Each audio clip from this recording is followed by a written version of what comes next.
Дорогие друзья, Vladimir Poutine s'adresse directement aux troupes de Wagner.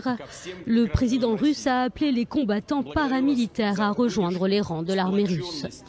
и патриотизм. Aujourd'hui, vous avez la possibilité de continuer à servir la Russie en signant un contrat avec le ministère de la Défense ou d'autres organismes d'État et de retourner ensuite auprès de vos familles. Ceux qui le souhaitent peuvent aller en Biélorussie. La promesse que j'ai faite sera tenue.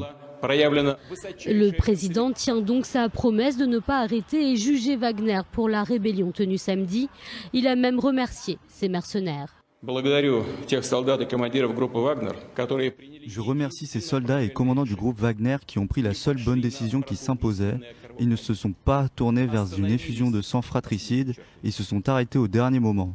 Aujourd'hui, vous avez la possibilité de continuer à servir la Russie en signant un contrat avec le ministère de la Défense ou d'autres organismes d'État et de retourner ensuite auprès de vos familles.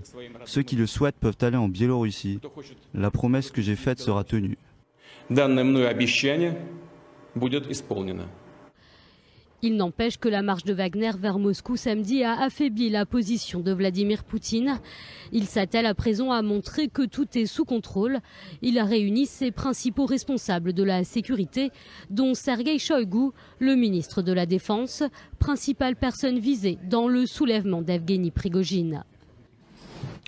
Le chef de Wagner, de son côté, avait affirmé lundi qu'il n'avait jamais eu l'intention de renverser le Kremlin. Dans un audio de 11 minutes, il explique ses motivations. L'objectif était clair, neutraliser les responsables des erreurs commises dans l'opération en Ukraine et sauver ses troupes. En effet, l'armée russe voulait intégrer Wagner dans ses rangs, ce que Prigojine a toujours refusé. Il a également pointé du doigt les failles sécuritaires de Moscou, arguant que si au début de l'offensive russe, les tâches avaient été effectuées par des combattants similaires à ceux de Wagner, l'opération spéciale n'aurait sûrement duré qu'une journée. Une prise de parole via Telegram.